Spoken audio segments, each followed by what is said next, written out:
il est clair qu'il y a des gens qui désirent vraiment faire ça. Et ils l'ont publié, ils l'ont dit. Qui? Des gens comme ceux qui possèdent la Banque centrale américaine, qui est une banque privée. C'est toujours JP Morgan, tu retrouves toujours les mêmes. Il y a des gens, le Bilderberg Group, la trilatérale. On connaît la trilatérale. Qu'est-ce Oui. que tu leur reproches? Mais ce sont des gens qui sont là pour protéger, d'abord pour protéger leurs intérêts, mais plus que ça, pour diriger le monde vers une aliénation vraiment du grand nombre. Je crois. Si je te dis la démographie nuit à la qualité des cerveaux, ça te fait penser à quoi? Ben alors, on tue des gens, hein, et on imagine des maladies, tout ça est prévu, et c'est possible. Tout ça sont des scénarios tout à fait possibles. Alors qu'est-ce qu'on fait? Alors, moi, ma conviction personnelle, mais c'est un choix. Je sais et je sens que Teilhard de Chardin, le vieux Teilhard de Chardin, a raison.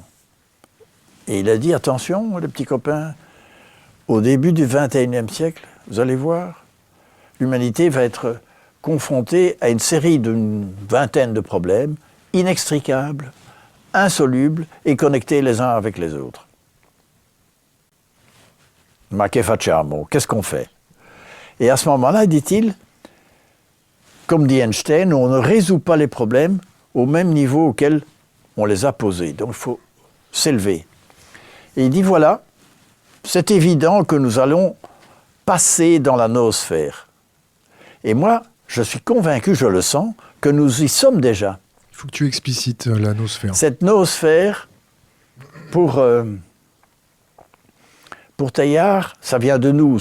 Et nous, en grec, c'est l'esprit et l'âme. Et donc la noosphère, c'est en même temps Internet, c'est-à-dire quelque chose qui nous relie tous, mais qui a une valeur beaucoup plus subtile aussi. Et donc, je crois que nous sommes en train de tous changer de niveau de conscience. Thinkerview, c'est ça. Vous êtes des porteurs de ce nouveau niveau de conscience. Et plus on est dans la noosphère, plus on est furieux. On est furieux parce qu'on voit de plus en plus, et de mieux en mieux, et de plus en plus clairement, tout ce qui est merdique. Et ce qui est positif. Et ce qui est positif. Et les gens sont furieux, c'est ça qu'il faut expliquer aux gens. C'est que leur colère, quelque part, est liée au fait qu'eux-mêmes changent de niveau de conscience, mais ne s'en rendent pas compte. Parce qu'ils regardent vers le bas, ils ne regardent pas vers le haut. Bon, enfin voilà, ça c'est ma vision à moi. Est-ce que tu connais Krishnamurti? Oui. Qu'est-ce que tu en penses? Ce que j'ai lu quelque part, c'est que il était appelé à quelque chose d'extraordinaire et qu'il a refusé. Donc ça reste un très grand spirituel, mais quelque part, il n'a pas réalisé ce pourquoi il était... Prédestiné? Oui. Mais génial, hein? Donc. Et je crois d'ailleurs que Jésus ne voulait pas du tout de fonder le christianisme. Jésus, tu parles de qui? Du leader de la secte chrétienne il y a 2000 ans? Je crois que Jésus était un grand initié. Par qui? Il a subi pas mal d'initiations. Probablement qu'il est allé, il a fait le tour de l'Inde, etc. On ne sait pas ce qu'il a fait entre 15 et 30 ans. Il y a des livres qui disent ça. Je crois que c'est... Et la seconde chose, c'est que probablement son message, c'était la transfiguration. Ça, c'est le vrai message. Et le clergé Ben non, rien. Attends. a dévoyé le message, c'est ça? Mais ils n'ont rien compris, évidemment. Et donc, le niveau énergétique de l'humanité, il y a 2000 ans, n'était pas capable... Ça veut dire quoi, énergétique, il y a 2000 ans? Parce que là c'est... Le niveau de conscience, je dirais, la capacité de comprendre. Il avait choisi des gens très humbles, mais tellement humbles qu'ils n'ont pas compris. Mais d'ailleurs, les intellectuels n'ont pas compris. La seule qui avait compris, c'était la femme de Pilate, qui lui a dit « Attention, chérie, ce type-là, j'ai eu un rêve. » Bon. Mais...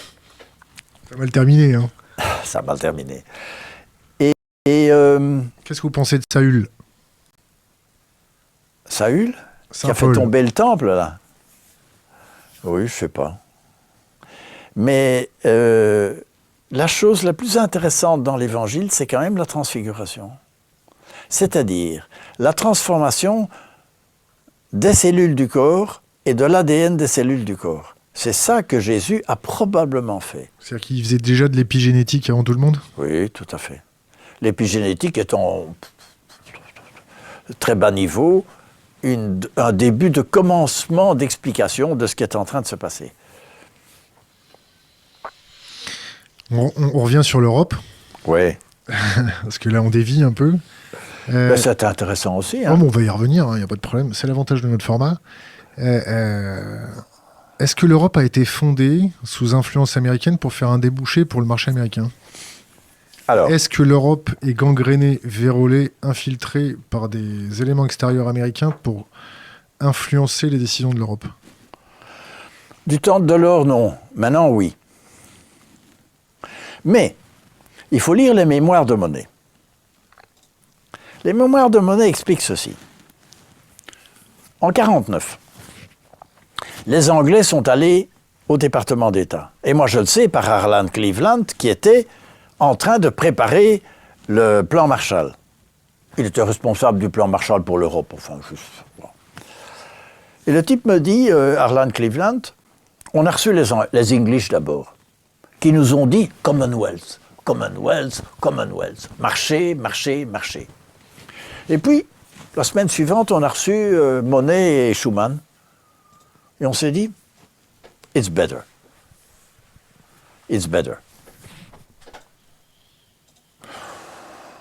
Et donc, les Anglais furieux, mais furieux sur les Américains de ne pas avoir été acceptés et de voir que c'est quand même l'autre projet de Schuman et Monnet qui est accepté. Bon. Alors, il y a autre chose aussi. Le 9 mai 50. 1950. Oui, 1950. Monnet s'amène chez Adenauer.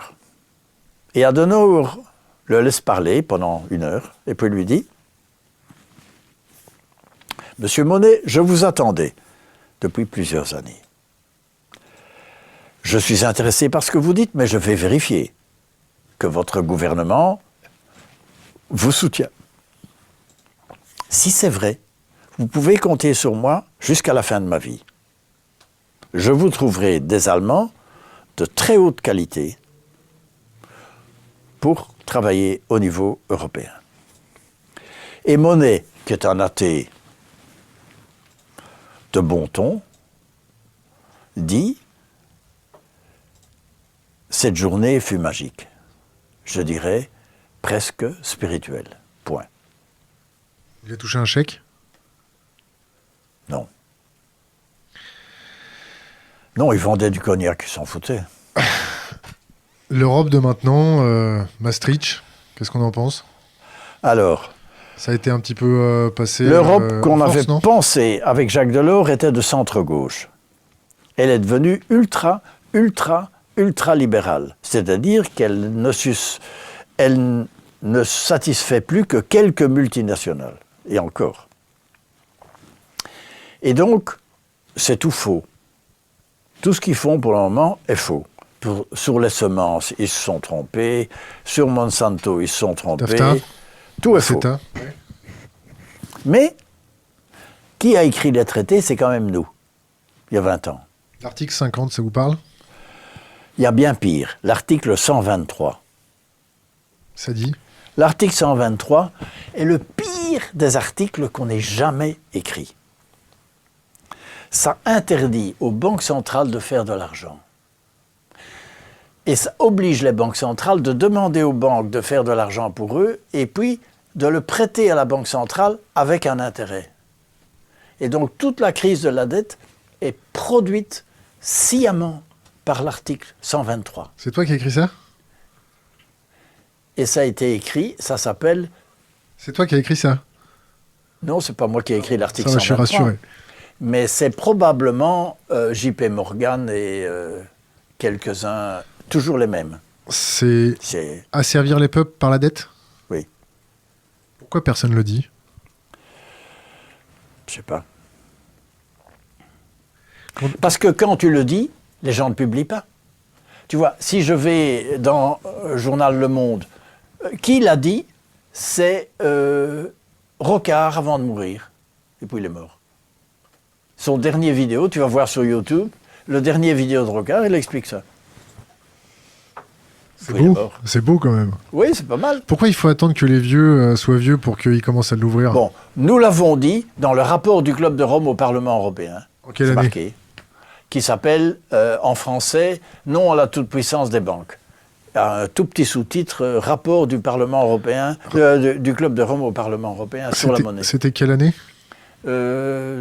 2013, 2014.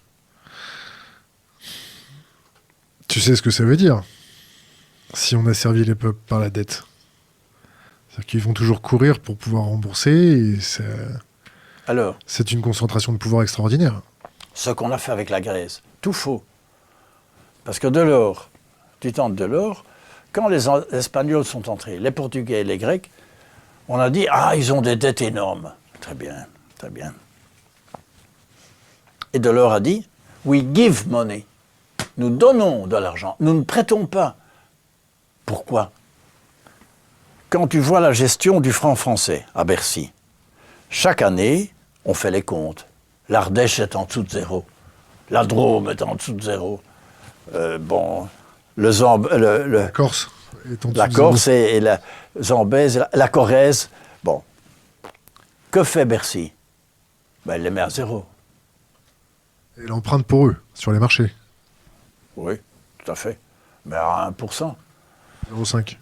Non, ça doit être Tandis 0,5. que si tu dis à la Corrèze d'emprunter sur les marchés, ben, elle va payer 15%. Et donc, Delors a toujours imposé au chef d'État qu'à l'intérieur de la zone euro, il faut donner de l'argent, à des conditions. Si tu donnes 100 milliards à la Grèce, ben, ils vont accepter. Par exemple, tu mets comme condition, il faut que l'Église orthodoxe paye ses taxes. Bon. Il n'y a que de l'extérieur que tu peux le faire. Parce que bouger l'Église orthodoxe en Grèce, attends, il faut le faire. Bon. C'est une mafia? Mais tu peux dire, hein. C'est une mafia, l'église orthodoxe en Grèce? C'est-à-dire qu'ils sont là depuis... Ils ont été la puissance qui a aidé les Grecs à tenir le coup pendant 700 ans de domination turque. C'est un peu comme l'Église catholique en Pologne. Ils font partie de l'identité nationale. Et donc c'est très difficile de bouger à ça. Mais tu peux le dire, écoutez, on vous donne 100 milliards. Mais, next year, l'Église doit payer ses taxes. Et on fait venir l'Église orthodoxe à Bruxelles et on leur dit, écoutez, voilà. Hein. Bon. Ça, c'est le genre de choses qu'on pourrait faire. Mais pour ça, il faut construire l'Europe politique. Et nous, imbéciles, on ne l'a pas fait. Donc Delors est parti en disant, il faut construire... On a fait l'euro, mais il faut le guidon politique pour manager cet euro. Bon, maintenant, on fait quoi? Parce que là, il y a... Il faut construire l'Europe politique. Ouais, non, mais d'accord, il faut construire l'Europe politique, mais c'est un peu trop tard quand même. Là, tout le monde réclame des Kaisers, tout le monde veut faire Brexit d'un côté, il y a plus de 50% des Polonais qui se disent, bon, quand même, l'Europe, il y en a un peu marre. Toute l'Europe de l'Est. Il y a une augmentation des nationalismes. Tout à fait. La Catalogne, l'Italie du Nord, les Flamands, Ça ne me dérange les pas, moi. Basques. Ça, il ne faut pas tout mélanger. Non, mélange pas. La Catalogne n'est pas du tout un mouvement nationaliste. C'est C'est un mouvement pour le... séparatiste, d'autonomie. Oui, non, c'est un mouvement d'autonomie pour le pognon. Moi, ça ne me dérange pas qu'on fasse une Europe. Il suffit d'ajouter une petite phrase dans le traité en disant le traité est composé de 28 États membres ou de 384 régions. Ben, donne-moi- La fameuse Europe des régions. Ben oui. Pourquoi est-ce qu'on a créé le comité des régions avec Jacques Delors? Ben, c'est parce qu'on s'est dit, attends, on ne sait jamais. autant avoir une structure. Et les imbéciles de Catalans ne sont même pas allés au comité des régions, qui leur a donné la salle de presse, tout ce qu'ils voulaient. Ils n'ont même pas pensé. Bon. Donc c'est quoi l'Europe politique? C'est quoi créer l'Europe politique? C'est d'abord la gestion de l'euro. Il faut beaucoup de force politique pour dire merde aux Allemands. Et ça, il faut une structure politique. Et pour dire, attention, à la fin de l'année, nous ne prêtons pas d'argent aux gens qui sont endettés, mais nous leur donnons avec des conditions. Attends, si tu reçois 200 milliards d'euros, tu peux accepter quelques conditions. 200 milliards, ça fait beaucoup quand même, non? Mais oui, mais attends, le trou de la Grèce, c'est ça, hein? Et le trou de l'Europe, il est à combien? Je sais pas. Mais attends, quand il s'agit de rembourser les banques, ils ont trouvé 700 milliards en 2 jours. Le LTRO, le quantitative easing, et je t'en passais des meilleurs, c'est ça? Et évidemment, c'est ce que les Allemands ne veulent pas. Enfin, le type dans son wheelchair, là, ils veulent absolument pas. C'est créer des bonds européens. On fait des bonds européens et on fait de la dette. On fait des bons du trésor, comme font les Américains. Oui, donc les Américains, ils font de la dette. D'accord. Les T-bonds américains... Dans 30 ans, il est possible qu'on ait un système monétaire, parce qu'on va monter de niveau de conscience, qu'on ait un système monétaire où il n'y a plus d'intérêt. Voilà. Ça, c'est possible. Alors, tu parles de niveau de conscience. J'adore cette phrase. Est-ce que tu es au courant de la consommation énergétique, du pic énergétique, de l'épuisement des ressources, de choses comme ça? Tout à fait. Donc, tu es en train de me dire... Je m'excuse, je vais vous choquer. Oui, le Club de Rome. Et donc Tesla, qui est un génie, le Serbe, a inventé une voiture qui a fait 600 km avec un moteur quantique. On a fait brûler son laboratoire 2 fois et on l'a fait exploser 1 fois, pour être sûr les 7 que sœurs... ce moteur quantique... Bon. Il y a des ingénieurs qui ont fait tourner ce moteur quantique, ils sont tous morts dans un accident d'avion, de voiture, ou bien une intoxication alimentaire. Ouais, t'es complotiste en plus. Il y a un gouvernement qui, l'année passée, le gouvernement indien a dit « Moi, j'ai pas de charbon, j'ai pas de pétrole. Donc, il a demandé à M. Tewari, qui est une toute grande famille d'ingénieurs de l'Inde, de développer le moteur quantique. L'ambassade d'Amérique et plusieurs ambassades occidentales et d'Arabie Saoudite lui ont dit « You should not do that ». Pour ta propre sécurité. Et donc, il a décidé de mettre l'armée autour du laboratoire. Et il continue. Encore en ce moment? Oui. Il suffit d'aller voir, on voit la photo du moteur quantique. Bon. Nous sommes dans une phase expérimentale. On est en train de rattraper ce que Tesla a dit il y a 100 ans. Attends, hein? Ça fait 100 ans. Hein? Mais si ce moteur quantique, donc ça consomme 50 watts et ça produit 10 000 watts indéfiniment. Donc tu crées une centrale, au lieu de nucléaire, une centrale quantique, qui, le coût de l'énergie, c'est 0. Bon, ça fonctionne avec le champ de Planck. Je vous passe les détails. Mais, ce qui est en train de se passer, c'est que ça fout en l'air le programme politique des Russes, des Saoudiens, des Américains, de tout le monde. Parce que toutes les guerres sont autour de tubes de pétrole, pipes. Tu supprimes tout ça et tu mets l'énergie gratuite. Et libre. Et libre. Dans une société immature de transformants. Tu t'es déjà amusé à balancer, on va dire, 15 kilos de céréales à 150 000 sauterelles? Alors, je dis ceci, c'est que nous sommes devant une société, je dis qu'il y a à peu près 15 chantiers de cet acabit-là qui vont mettre 30 ans à évoluer. Tu ne vas pas arrêter le moteur quantique. Parce que moi, je sais que Tesla avait parfaitement compris. Et donc, on va le retrouver. On va le faire fonctionner malgré tout le monde et ça va faire péter tous nos schémas géopolitiques bêtes et méchants. La trilatérale, tu comprends? C'est la plaque tectonique. La trilatérale contrôle très bien la vieille plaque tectonique. La nouvelle... Ils savent contrôler la chute des arbres, mais ils ne savent pas contrôler la pousse des arbres, c'est ça? Non, ils ne voient pas la nouvelle plaque tectonique. Tu vois, la plaque tectonique industrielle va entrer en dessous de l'autre. Ils ne la voient pas, la nouvelle. Ils ne la voient pas. Ils ne savent pas la contrôler, ils ne la voient pas. Donc ils sont très forts dans le contrôle du vieux, mais ils ne voient pas le nouveau. Donc c'est juste le contraire de vous. Vous voyez le nouveau, et vous sentez le contrôle des vieux. Mais la bonne nouvelle, c'est qu'ils ne parviennent pas à contrôler le nouveau. Ils ne savent pas. Tu ne sais pas contrôler un réseau. Ça travaille en réseau. Ils ne savent pas contrôler le réseau. Bon, on pourra revenir sur cette notion-là. Je voudrais qu'on revienne sur l'épuisement des ressources. On va admettre que Tesla avait raison. Oui, c'est une hypothèse de travail. Qu'il y a dans les coffres énormément de solutions énergétiques. Il y a un bouquin énergétiques. sur Tesla qu'il faut lire absolument. Qui est? C'est Theodorani.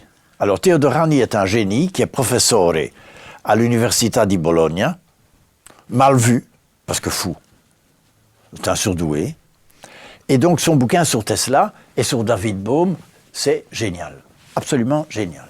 Il explique tout ce que Tesla avait compris. Bon. Les fêlés laissent passer la lumière, c'est ça? Non, il explique même que les génies comme Einstein et Tesla étaient des gens qui étaient connectés à la mémoire akashique de l'humanité. Mais enfin bon. Oui. Attends, c'est un physicien quantique, hein? Ah ouais. Et il l'explique à partir de la physique quantique. C'est ça qui est passionnant. Bon, là, ça devient un peu mystique. Bon, revenons sur l'énergie libre dans une société transformant, immature. Si je donne l'électricité gratuite à tout le monde, si je donne l'électricité gratuite à toutes les industries, est-ce qu'elles vont, grâce à ça, épuiser encore plus? Qu'est-ce qu'elles vont faire? Est-ce qu'on a 30 ans pour changer la mentalité, alors que ça fait plus de 50 ans qu'on apprend aux gens depuis le berceau qu'il faut consommer sur une fonction exponentielle? Un changement de Thomas Kuhn explique ça très bien. Un changement de paradigme, il faut attendre que les vieux schnocks ou bien meurent, ou bien prennent la pension. Il faut 30 ans, minimum. Donc moi je dis, avec Delors, on avait dit attention, c'est il y a 25 ans, on est en train d'y arriver. Je te coupe, parce que là je suis obligé de te couper. T'as pas l'impression que les vieux schnocks qui sont en train de claquer, ou du moins qui attendent leur pension avec gourmandise, ils ont mis derrière eux, ou ils ont sélectionné les jeunes qui leur ressemblaient, c'est-à-dire déjà vieux? Oui.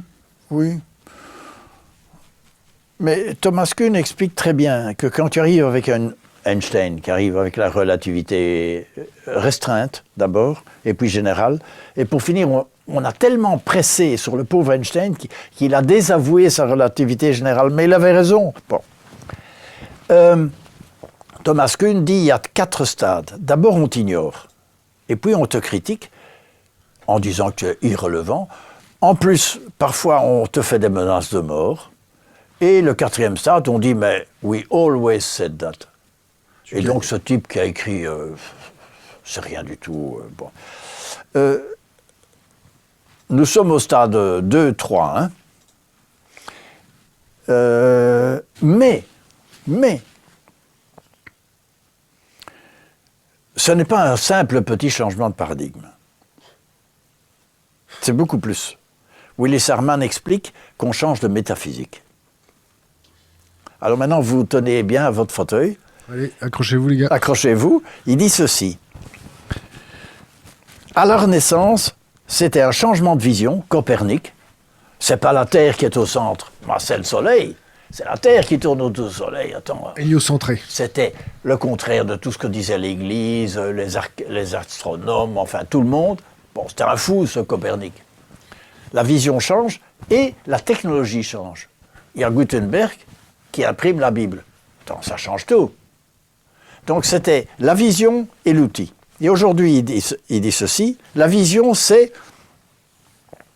n'est pas la matière qui est première, c'est la conscience qui fait se cristalliser la matière. Attends.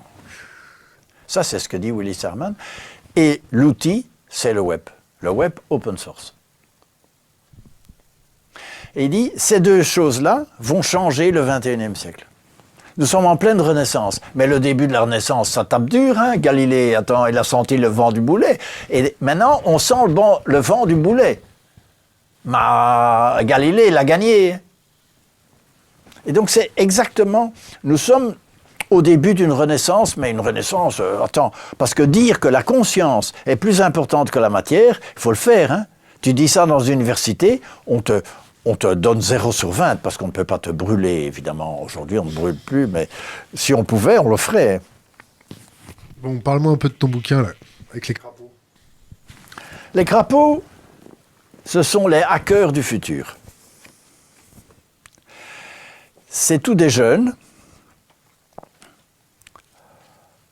Ah, ça, c'est quelque chose d'amusant aussi. Attends, je le retrouve.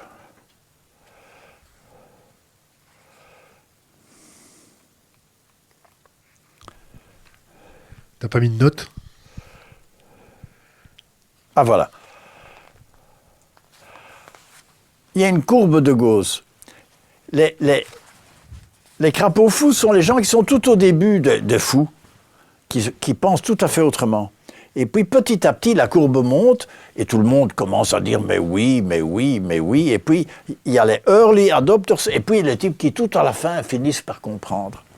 Et ils disent « voilà, les crapauds fous, ils sont là. Ils annoncent le début du changement. On les prend pour des fous, mais c'est pas grave. » Et ils sont en train de montrer que la technologie actuelle, les algorithmes, tout algorithme est un choix de valeur, évidemment. Et donc, l'important, c'est pas l'algorithme, mais c'est le choix de valeur qu'il y a derrière. Et c'est de ça qu'il faut s'occuper. Et ça, les types des GAFA, ils ne comprennent pas. Ou ils comprennent trop bien. Non, ils ne comprennent plus. Parce que le niveau est descendu. Moi, j'ai vu ça en Californie, le niveau de réflexion, de mental level, des types comme Willis Harman, plus personne ne les cite, plus personne ne les lit, le niveau est descendu, et quelque part, ils font tellement de milliards que... Et alors, c'est des Kurzweil, qui est très bas niveau, intelligent, génial, mais de très bas niveau, qui domine et qui a créé son Singularity University, qui est génial, mais stupide. Parce qu'ils se trompent de paradigme. Ils sont exactement retournés dans le paradigme moderne, scientifique. Bon. Cool. S'ils gagnent, ces gens-là, du moins s'ils arrivent à imposer suffisamment longtemps leur paradigme, ou du moins leur vision du basculement, qu'est-ce qui se passe? Tu sais ce qu'ils vont faire? Ils vont se faire pendre? Non. Et ça va se passer. On va injecter dans des volontaires, petite injection, et là-dedans, il y a 1 milliard de petits ordinateurs biologiques de la taille d'une cellule qui s'auto-reproduisent dans l'organisme. D'après Kurzweil, we will enhance human potential. Donc on va augmenter le potentiel humain. Donc ton fils, à l'école, on lui dit, écoutez, il faut un peu enhance human potential, et on lui fait une petite injection. Si tu ne fais pas l'injection, on le met dehors de l'école. Nous sommes dans 30 ans. Ils vont injecter 100, 1 millier de gens, et puis on va se rendre compte tout d'un coup que les recherches actuelles du cerveau montrent que oui, le cerveau a une fonction d'ordinateur, de dispatching de l'information. Ce n'est qu'une des 4 fonctions du cerveau. Parce qu'on a découvert maintenant, Pibram et d'autres ont découvert que le cerveau est aussi un émetteur, un récepteur de lumière et qu'il y a un communication entre les cerveaux ici, mais aussi le cerveau du cœur et le cerveau de l'intestin. Qui ont des neurones dans l'intestin. Oui, et qu'ils communiquent. Comment est-ce qu'une cellule, tu te coupes ici, comment est-ce que le corps sait qu'il doit reproduire des cellules demain? Mais attends, on ne sait pas. Il y a une communication de lumière qui est, et il y a aussi une mémoire dans l'ADN. Et donc les cellules parviennent à faire la synthèse de tout ça. Donc là, on revient à l'épigénétique, c'est ça? L'épigénétique est le début, l'embryon d'une réflexion là-dessus. Mais si tu injectes des ordinateurs pour Enhance Human Potential, tu ne fais que, oui, augmenter peut-être, une des fonctions du cerveau, mais tu tues les autres. Et donc tu vas créer des zombies, hein, des Frankenstein. Et quand ils en auront créé un millier, ils vont se rendre compte, et là, Singularity University disparaît du jour au lendemain, et tous les GAFA vont se réorienter vers un débat éthique qui aura lieu où? En Europe. T'es optimiste? Non, il n'y a pas d'autre solution. Alors, There is no alternative. D'accord. Mais c'est dans l'autre sens. L'alternative, c'est les gens qui deviennent fous. On va dire aux gens, quand les gens auront vu dans les journaux et sur Facebook l'état des enfants auxquels on a injecté les fameuses potions magiques, attends, c'est la catastrophe, hein. Et donc il n'y a pas d'alternative, si tu veux. Quelque part... Est-ce que tu as déjà fumé du cannabis? Oui. Combien de fois? 2 ou 3 fois. T'étais prêtre ou t'étais pas prêtre? Non, c'était en Inde, ça coûte beaucoup moins cher. En Belgique, c'est moins cher, non? En Belgique, c'est moins cher aussi. Bon, dis-moi, s'il n'y a pas de plan B, s'il n'y a pas d'alternative, on va dire, on s'approche d'un l'alternative, c'est effondrement la Terre qui devient désert, hein, et la vie qui disparaît. un effondrement de civilisation à grande échelle. Oui. Et je crois que ça va se passer en partie. Je crois que le système a besoin... D'une bonne purge, c'est ça? Non, en politique, les gens évoluent avec un coup de pied au cul, quoi. Malheureusement. Quand tu étais à l'Europe, est-ce que tu trouvais les politiques un peu rétrogrades, arriérées Oui. Et ce que j'ai surtout compris, quand Delors a présenté son livre blanc aux chefs d'État, les chefs d'État ont dit « Mr. Delors, this is very interesting, let us go to the next point. » Donc, pourquoi?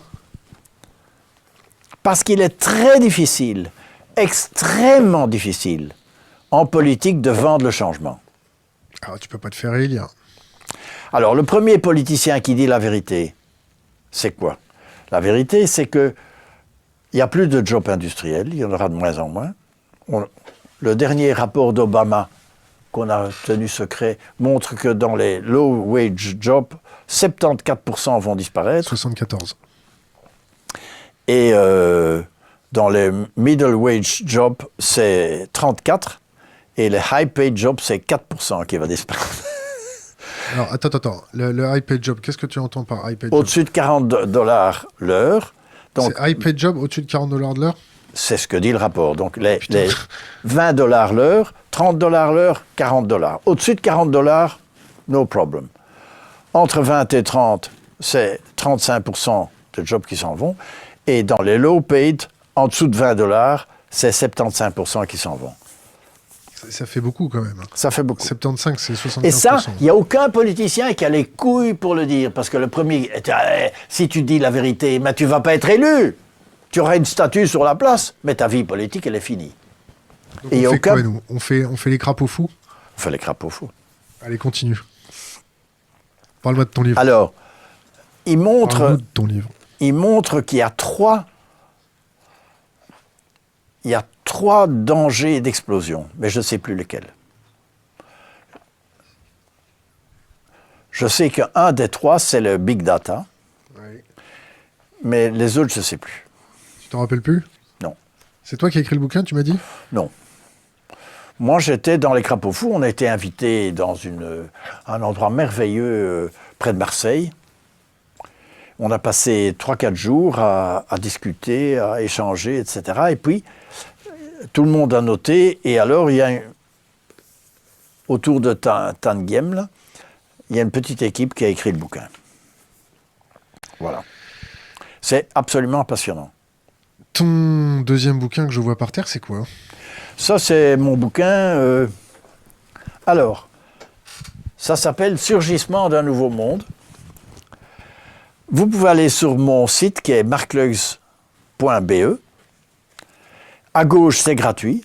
Donc, vous l'avez, mais pas avec le même titre pour ne pas avoir d'ennui avec mon éditeur. Parce que l'éditeur veut qu'on donne le bouquin électronique à 16 €. Maintenant. Donc, moi, je l'ai gratuit. Mais si tu veux le papier, alors là, il faut passer par l'éditeur et ça coûte 30 €. Mais à gauche, tout est gratuit. Voilà. Et ce que je montre, c'est valeurs, vision, économie, politique, tout change. Tout est en train de bouger. Les religions, elles vont quoi? Elles vont accepter, elles vont pas accepter? Est-ce qu'elles sont prêtes à sauter? Les religions, le danger, c'est qu'elles deviennent comme la compagnie des wagons-lits russes. Vas-y, explique parce qu'ils vont pas comprendre. Bon, la compagnie, après la révolution russe, il n'y a plus de wagons-lits russes. Les wagons-lits russes. Mais l'entreprise a continué à exister, avec des actions, etc., qui ne valaient plus rien. Et donc, il n'est pas certain, tu vois, Malraux a dit le 21e siècle sera spirituel, il n'a jamais dit religieux. Je crois que les religions sont en train... L'énergie dans les religions est en train de... Mais c'est vraiment comme ça, hein. Il n'y a pas de plus en plus de gens qui se réfugient vers les nouvelles églises baptistes, les nouvelles sectes? Il y a des choses très claires. Il y a des choses très claires. C'est les vocations des jésuites sont passées de 500 candidats à 0 ou 1. Les prêtres catholiques, c'est passé de 600 de montant à 2. Les clarisses, c'est la même. Enfin, tout ce qui est les vocations, c'est tombé à 0, mais 0. Donc, il y a un mouvement très très fort qui se passe. C'est la fin d'une époque. C'est la fin d'une époque, et je crois que c'est la fin du religieux. Mais c'est le début du chemin vers l'être.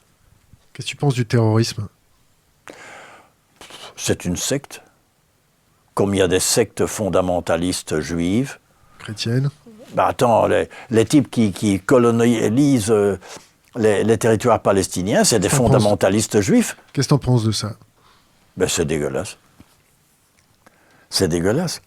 Et on montre très bien, il y avait une très bonne émission d'Arte qui montre que ce fondamentalisme juif a pris un morceau du nationalisme européen, un morceau du fondamentalisme juif, ils ont fait une mayonnaise qui est extrêmement solide, mais ils n'ont pas d'avenir. Ils n'ont pas d'avenir. Il faut les aider? Qui? Ceux qui n'ont pas d'avenir. Non, ils n'ont pas d'avenir. Ils n'ont pas d'avenir parce qu'on va quand même. Je crois même pas qu'on va vers 2 États. Tout mur est toujours démoli. Et donc le jour où on va démolir le mur, ben, on va arriver à la conclusion qu'Israël est un pays normal. C'est-à-dire que one man, one vote. Et on va voter, et ça va devenir un pays démocratique, mais pas tout de suite. C'est la seule solution. Ce ne sera pas 2 États. C'est inviable. Et je crois que c'est le jour où le mur va péter. On avait dit que le mur de Berlin était là pour 100 ans. 2 mois après, il était pété. On ne sait jamais. Le mur aux États-Unis, t'en penses quoi? Ça ne se fera jamais. Et le mur en Europe? Je sais qu'il y a des projets de faire des murs en Europe. Mais on ne sait pas si on va le faire en Espagne, on ne sait pas si on va le faire en Italie. Non, mais les Hongrois l'ont fait. Hein. Non, ils n'ont pas fait un mur, ils ont fait des barbelés. Ça coûte moins cher. Oui, mais c'est électrique. C'est étanche. C'est étanche. C'est la même chose. Hein. Je les comprends, je ne les approuve pas. Parce que eux, évidemment, ils sont à la frontière. Ils sont sur une route migratoire. Ben oui, évidemment. Donc ça déstabilise leur pays. Parce que quand tu compares... Tu veux un peu de jus de raisin ou c'est bon? Je veux bien un peu de jus de raisin s'il y en a. Quand tu compares la politique allemande... Oui. Alors c'est du jus de raisin... agrémenté. Hop là, je te mets le jus. Donc je t'écoute. Hein. La politique allemande, quand même, a absorbé 1 million d'immigrés, et les Français n'ont pas été capables et les Belges d'en absorber plus que 50 000. Ils ont absorbé 1 million d'immigrés, pas encore. Là, ils en ont reçu 1 million, mais est-ce qu'ils se sont bien adaptés en Allemagne? Hein? Oui, mais Yves Montand, c'est un immigré. La plupart... Sarkozy, c'est un immigré de noblesse hongroise. Attends, notre Europe vit aussi d'immigration. Donc... Est-ce que tu comprends les gens qui s'arc-boutent face à ça? Mais oui, je comprends. Qu'est-ce qu'il faut leur dire? Qu'est-ce qu'il faut faire? Mais, par exemple... À l'ère où il n'y a jamais eu autant de murs dans le monde. L'Allemagne de l'Est. Les Allemands de l'Est disent, nous, on croupit avec 600 € par mois et on voit des immigrés qui arrivent et qui ont 800 € par mois. Et nous, on nous laisse dans la merde. On ne crée pas de job, il n'y a rien. C'est vrai aussi, donc c'est pas faux. Qu'est-ce qu'on peut attendre des politiques, on va dire, dans cette ère troublée, cette époque? Je vais donner une idée. Notre politique vis-à-vis de la Turquie nous coûte 8 milliards, ou même plus. Si tu prends ces 8 milliards et que tu donnes 500 € à toutes les familles qui intègrent 1, 2 ou 3 immigrés, tu leur donnes 1 000 €. Attends, tu es une famille, pas très riche. Tu reçois 1 000 € chaque mois pour accueillir des immigrés. Il y a 2 millions de réfugiés en Turquie, là, qui sont, on va dire, pas séquestrés par Erdogan, mais qui sont retenus. Il y en a 2 millions, au Liban. En Jordanie, il y en a quand même un sacré paquet. Donc ça, c'est encore de la dette. On va leur donner de l'argent. Oui. Mais l'argent, c'est pas comme les petits pains, Marc. Ça se multiplie pas comme ça. L'argent est une convention. Les Templiers en parlaient. Le Bitcoin, il y a des gens qui sont tout à fait enthousiastes du Bitcoin.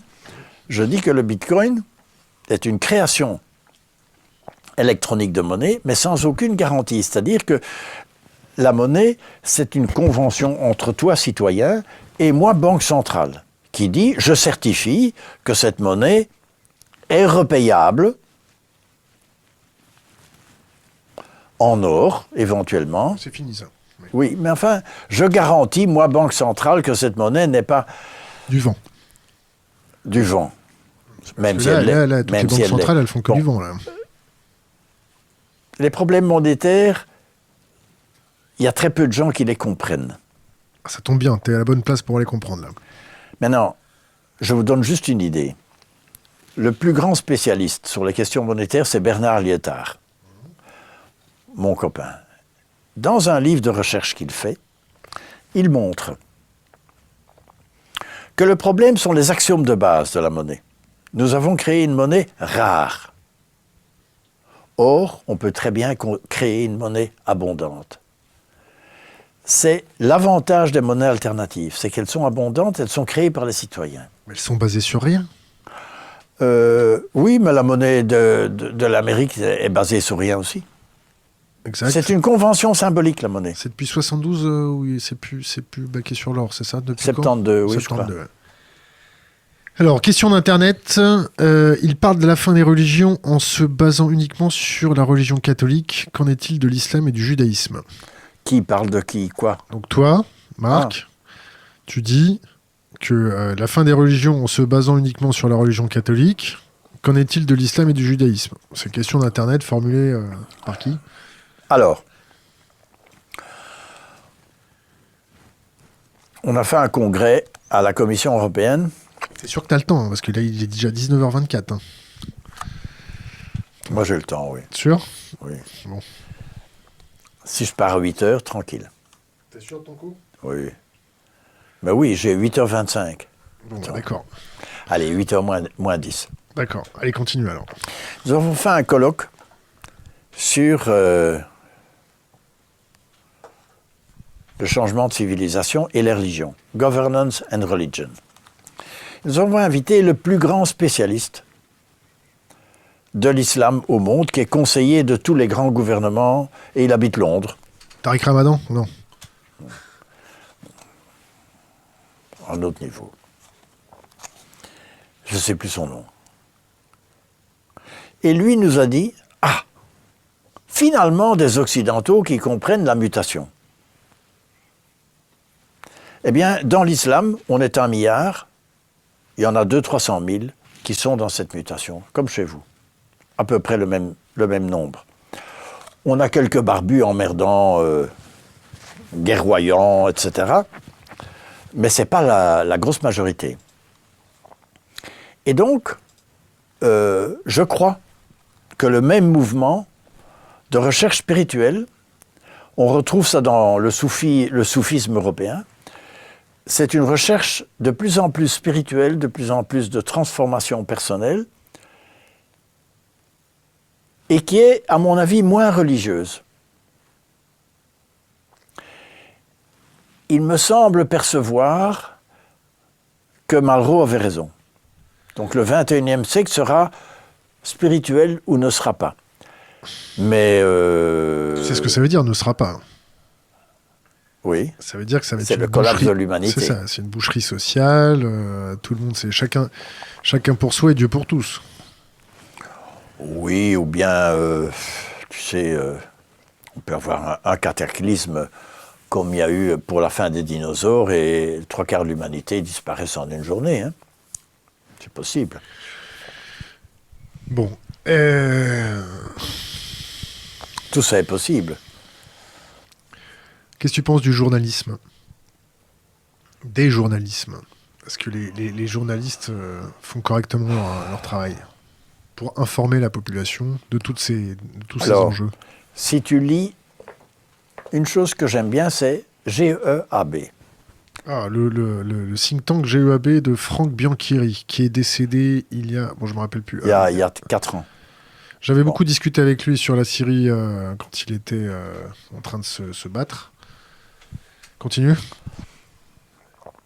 Eux montrent, ils ont fait un schéma qui montre que pratiquement toutes les chaînes de télévision, les journaux, tout ce qui est médias et presse est racheté par 4, 5, 6 personnes.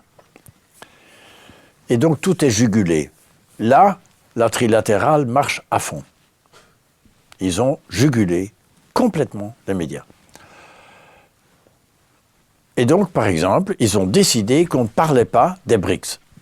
Brésil, Russia, India, China, South Africa. 4 milliards de gens qui ont décidé de sortir de Bretton Woods. Ils ont fait de créer une nouvelle banque mondiale, de créer la route, de la soie, etc. On a décidé qu'on n'en parlait pas. Ben non, le mois passé... Il y a RT parle de ça. Russia Today en parle. Qui ça? Russia Today, RT. Oui, évidemment. L'agent évidemment. De... Russia Today, oui. China News, oui. Alors, le mois passé, la Chine décide, dans un silence total, un petit article en 10e page dans Le Monde, la Chine décide d'acheter son pétrole en yuan, convertible en or à Hong Kong. C'est beau. C'est la fin du dollar, 1, c'est la fin du pétrodollar, 2, c'est la fin de la politique de Kissinger, 3, c'est la fin de Bretton Woods. Punto et basta. Donc la Personne ne l'a dit. On va pas parler de l'effondrement des États-Unis comme ça, voyons, Marc. Non, on pourrait simplement constater que c'est la fin de Bretton Woods. C'est aussi la fin des États-Unis. S'il y a une dédollarisation du monde, C'est la fin de l'énorme avantage monétaire qu'avaient les États-Unis, c'est qu'ils pouvaient faire tourner la planche à billets indéfiniment et tout le monde accepte ces faux billets. Oui, Ce sont des faux monnayeurs, mais officiels. Ok, c'est pas ça qui faisait le plus peur. C'est que si les Américains te sortaient de la zone dollar, tu te retrouvais un peu en short en plein hiver quand même, non? Non, c'est pire que ça. Le jour où la monnaie américaine redevient une monnaie nationale, on va dire, vous avez une dette 6 000 milliards. Non, beaucoup plus que ça, qui correspond à 1, 2 ou 3 fois le PIB mondial. Exact. Bon. Mais dans leur constitution, ils peuvent la répudier. C'est marqué noir sur blanc dans la constitution américaine qu'ils peuvent... Le jour où ils répudient leur dette, les bons du Trésor passent à 0. Et donc, le scénario du dollar qui tombe à rien, comme le Deutschmark entre les deux guerres, n'est pas du tout, et ça veut dire que l'armée américaine rapatrie, ça veut dire que la police n'est plus payée, ça veut dire qu'il y a un danger de guerre civile. Tout ça sont des scénarios possibles. J'ai même lu un scénario... Que le GEAB a théorisé il y a à peu près 5 ans. Un petit peu. Oui. Mais depuis que Banquieri est mort, c'est moins bien. C'est moins bien. Il y a même un scénario qui a été écrit il y a 5... J'ai reçu un bouquin, écrit en allemand, qui s'appelle Palmblatt Manuskripten, écrit en vieux tamoul par des rishis, des sages indiens, au XVIe siècle. Et ils annoncent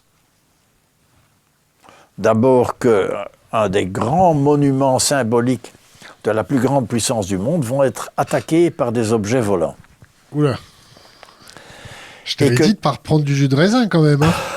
Et quelques années après, ils annoncent, mais je ne sais pas si c'est vrai, le collapse de la monnaie de ce pays. Donc c'est un scénario possible.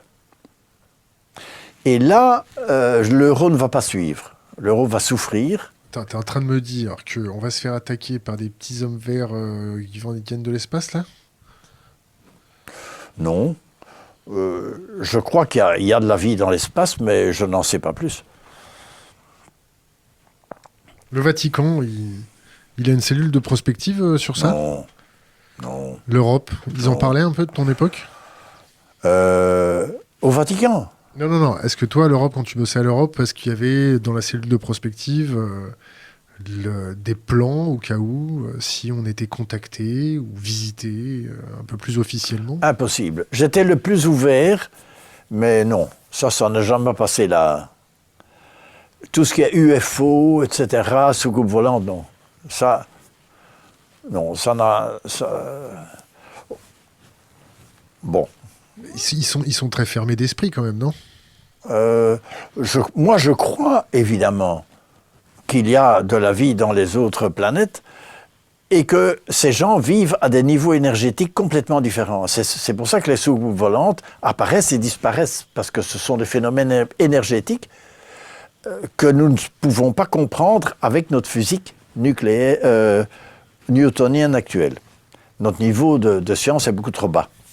Ils ont dû te prendre pour un extraterrestre à l'Europe quand tu leur racontais des trucs comme ça, non? Mais ils ont dû halluciner. Je me cachais. Vont faire halluciner pas mal, là. Je me cachais derrière Willis Harman et derrière des... Attends, nous parlions tous d'une même voix, hein. Le secrétaire d'État, Harlan Cleveland, jusqu'à sa mort, on était grands copains. Lui était le président de la World Academy of Art and Science. Donc, et donc on a fait venir la World Academy of Art and Science à la commission, etc. Bon. Donc ça avait l'air quand même assez sérieux. À la cellule de prospective, on faisait attention à ce qu'on disait, évidemment. Mais ce qu'on a écrit il y a 20 ans était quand même très audacieux. Tu connais d'autres cellules de prospective, du moins de centres d'analyse de prospective stratégique ailleurs, genre en Belgique, il y en a, en France, tu les connais un peu? Tout ce qui existe, y compris à la Commission, ça s'appelle le GOPA, Group of Policy Advisors, c'est nul. Pourquoi c'est nul? Parce que c'est des planqués qui sont carriéristes? C'est des planqués qui sont dans le vieux système.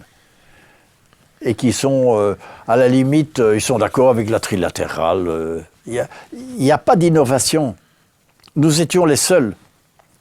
Par contre, de mon temps, je me suis promené à la Maison-Blanche.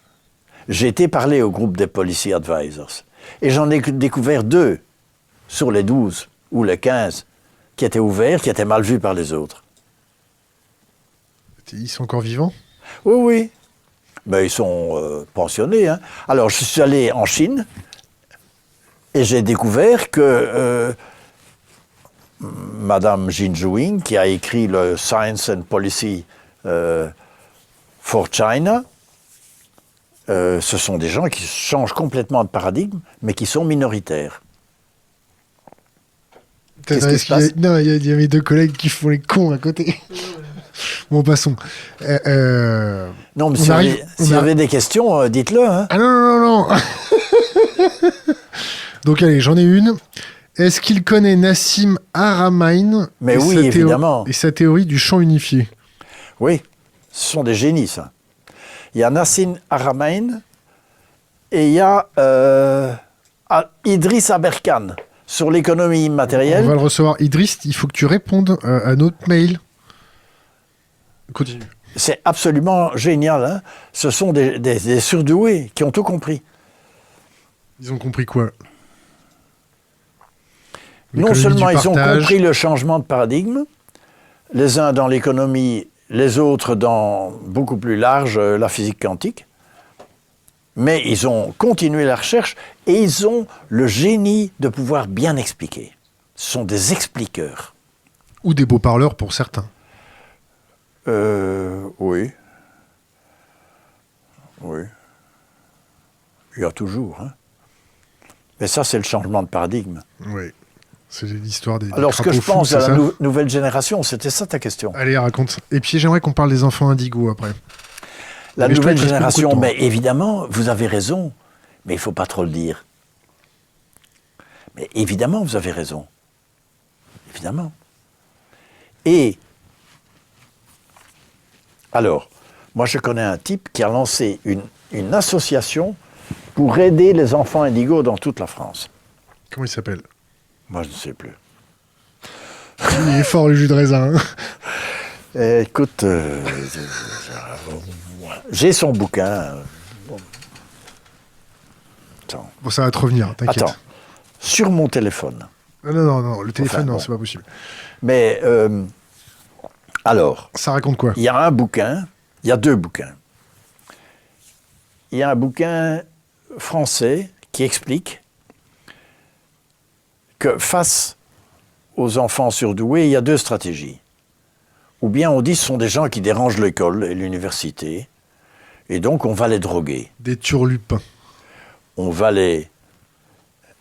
Et on appelle ça hyperkinétiques, et donc comme ils sont hyperkinétiques, ils font les... Hyperactifs. Hyperactifs, on va les calmer. Ritaline, c'est ça? La camisole chimique. Camisole chimique. Et les autres qui disent, oui mais attends, leur disque dur annonce déjà la société qui est en train d'apparaître. Et donc, ce sont des annonciateurs de la nouvelle logique qui est en train, et qui est une logique beaucoup plus subtile, plus fine, qui est en train de mettre du temps à se mettre en route. Alors, il y a Crayon. Crayon. Ça vous dit quelque chose? Bon.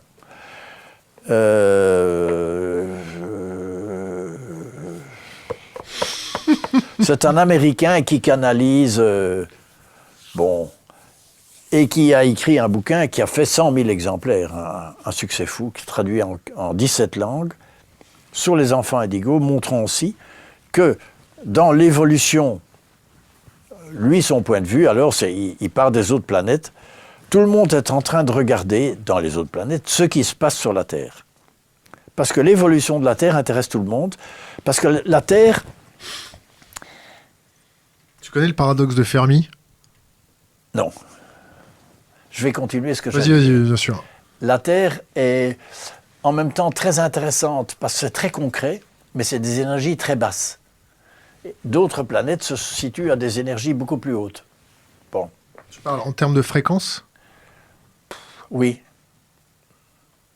Je sais pas très bien.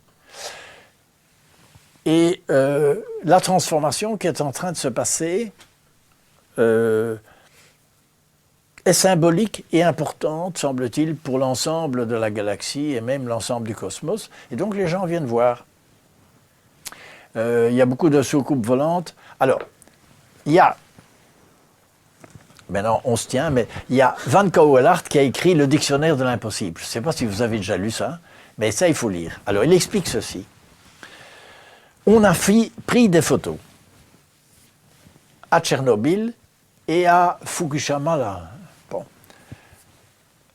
Un jour avant l'explosion, il y a eu 3 soucoupes volantes qui sont venues sur ces installations. C'est quoi tes sources?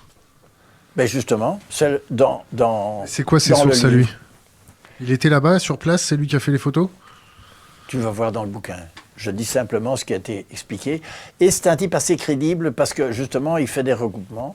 Il dit voilà ce qui est dit dans le rapport de la NASA. Bon.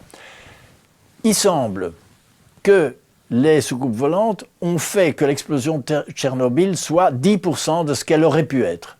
Même chose pour Fukushima. Fukushima. Fukushima. Et donc, Daiichi, les extraterrestres, dans ce cas-ci, auraient, d'après Van Cauwelaert, il faut aller voir dans son bouquin, il parle aussi de la transfiguration, c'est amusant. Il dit, voilà, c'est impossible. C'est impossible qu'il y ait des soucoupes volantes, qu'il y ait diminué, bon, voilà, c'est impossible. Mais d'autre part, voici les témoignages de la presse de ceci, de ça. C'est assez intéressant. Il y a 3 bouquins. Il a écrit un premier dictionnaire de l'impossible, un deuxième dictionnaire de l'impossible, et le 3e, c'est au-delà de l'impossible. Et ça, c'est un channeling d'une dame avec Einstein et Tesla. Attends, c'est incroyable. Maintenant, you like it or not, mais l'avantage de Van Cauwelaert, c'est que il a une approche très cool en présentant des faits.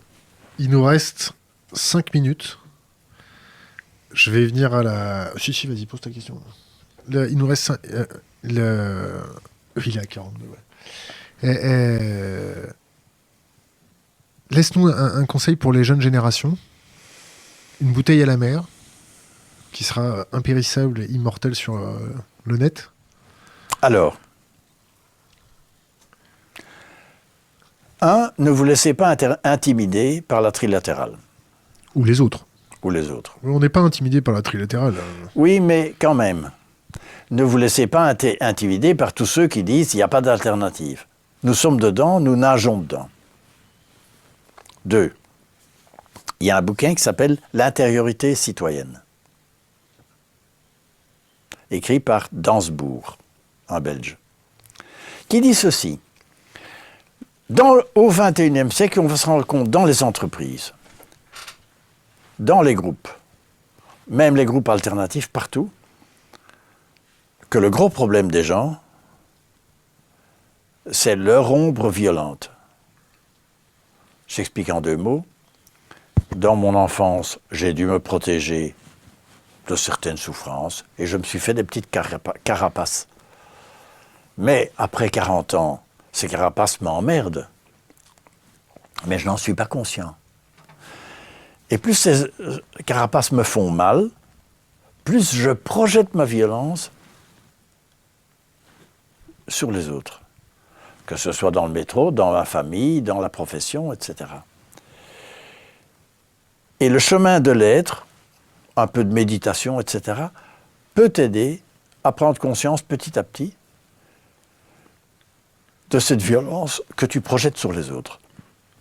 Et donc... Et 3, c'est pour ça qu'il parle de l'intériorité citoyenne. Une certaine intériorité, un certain chemin vers l'être, athée, religieux, on s'en fout, est aussi la manière d'être citoyen au XXIe siècle. Bon, Marc, le troisième point. Il y avait un troisième? Je ne sais plus. C'est fort. Bon, c'est pas grave. Si tu veux, tu reviendras une prochaine fois pour nous expliquer le troisième point. Oui. Bon, merci d'être venu de Belgique et puis ensuite de Jouy-en-Josas. T'as fait 3 heures de train aller, ensuite 2 heures de métro. Et là, tu vas te retaper 1 heure de métro et ensuite 2 heures de train. Merci de nous avoir parlé de ton expérience à l'Europe avec Jacques Delors. Est-ce que tu serais intéressé pour venir faire un panel avec d'autres invités? Oui, pas de problème. Ouais. Marc, merci. À la prochaine. Oui, et alors, on peut aller sur mon site. Ah oui, dis-moi. C'est www.marcleux, donc, en un mot, épelle-le. Lux, ça s'écrit. Luykx. Parfait. Marc, merci. Luix.be. Clap de fin. Clap de fin.